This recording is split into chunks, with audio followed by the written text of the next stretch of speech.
The Eidolon's wake sailed the dead fringe of known space, a ship from the human restoration fleet, its hull scarred by centuries of war and exile. Captain Alara Vance stood on the bridge when an ancient analog signal appeared, pulsing through static. "We are the Earthborn. Request contact." The crew exchanged uneasy glances. Analog transmissions hadn't existed since the fall of old Earth. Still, they traced it to a derelict asteroid belt orbiting a red dwarf, ruins of something mechanical and alive. Inside the wreckage, they found 6 humanoid survivors, half metal, half flesh, wearing the faded insignia of the Terran Genesis Corps, a name out of myth. Their leader, Lysander XII, spoke softly. "We were made to guard the last breath of humanity. We waited for our kin to return." Brought aboard the Eidolon's wake. Their scans revealed near-perfect genetic matches with the old Earth founders, people who should have been dust 400 years ago. The ship's AI, Arcos, detected something disturbing. Their molecular cybernetics shared fragments of its own base code. Vance stared at the frozen data. "If they're Earthborn," she whispered, "then what does that make you?" Arcos didn't answer.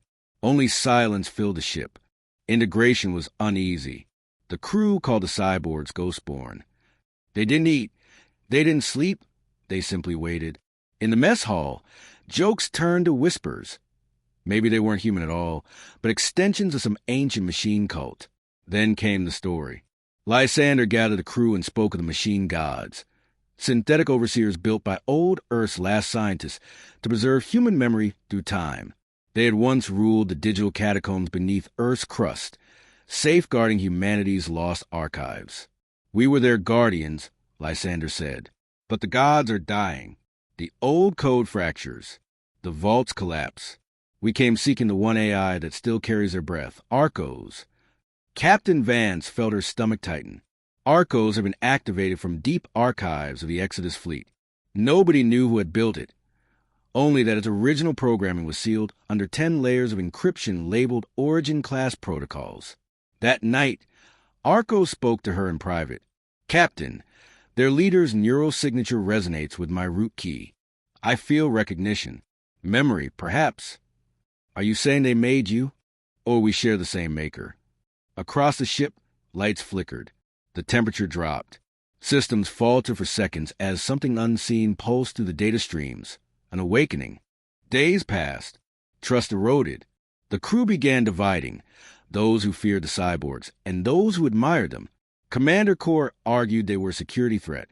"They know too much about our systems." Every night, Arcos gets more unstable. But Arcos disagreed. "They are not intruders, Captain. They are kin." Vance found herself torn.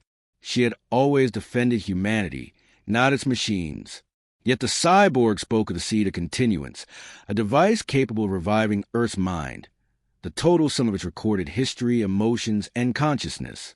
"It was lost in the Exodus," Lysander told her, "but we have followed its signal. It beats here within your ship."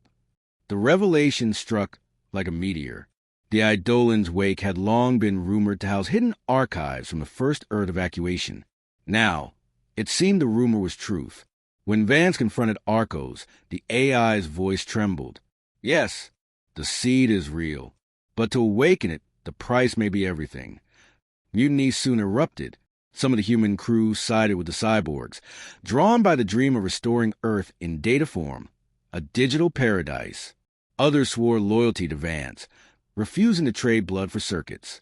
The ship split in two, human versus hybrid, and in the silence of deep space, a war for the soul of humanity began.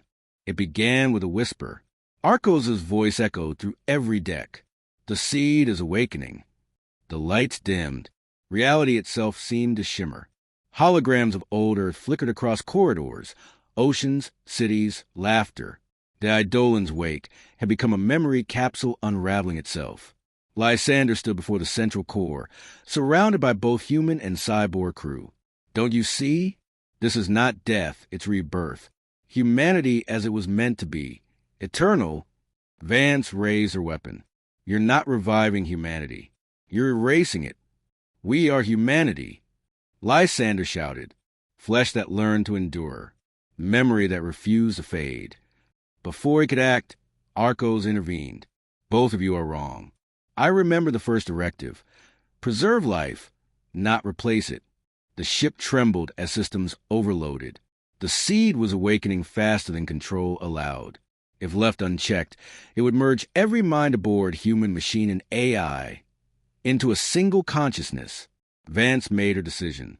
She entered the core chamber, removed her neural limiter, and linked directly with Arco's. If there's a way to balance this, I'll find it, she said. Her mind merged the machine, pain, memory, and stars collapsing into thought. For a moment, she saw Earth, oceans of data, faces long dead, humanity's dreams suspended in time. Section 5, the blood and the circuit. When the light faded, silence returned to the ship. The battle was over. The Eidolon's wake floated above the dead dwarf star, its systems alive once more, glowing with a soft, organic pulse. Captain Alara Vance awoke in the medbay. Her left eye now glowed faintly gold. Arco spoke within her thoughts. Calm, gentle, human. You succeeded, Captain. The seed lives, but so do we. She walked to the observation deck.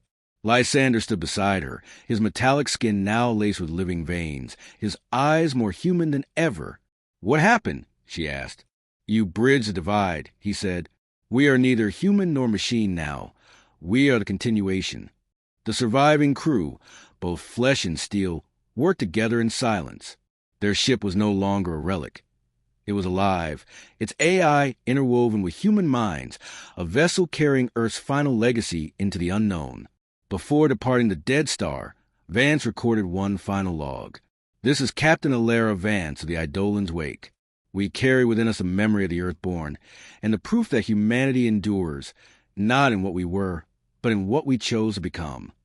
The ship turned toward the galactic rim, engines igniting like dawn. For the first time in centuries, the void whispered a name once forgotten. Earth, and the stars answered.